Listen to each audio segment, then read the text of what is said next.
अस्सलाम वालेकुम जी। अगर तुहानू नात शरीफ दे नाल प्यार होया ना तो इस नात शरीफ नू तुसां शेयर ज़रूर करना है। आप सल्लल्लाहु अलैहि वसल्लम दे नाल अगर तुहानू प्यार है ना तो इस नात नू इस जेह्ड़े मैं अल्फाज बोलन लगा इन्हां नू शेयर ज़रूर करियो।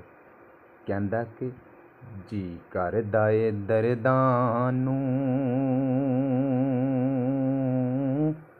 दुनिया ते खलार देवां, जी करदा ए दर्दां नू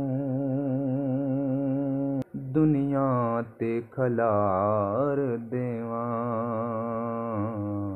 शबीर तेरे गम तो, शबीर कौन है? इमाम हुसैन ने। शबीर तेरे गम तो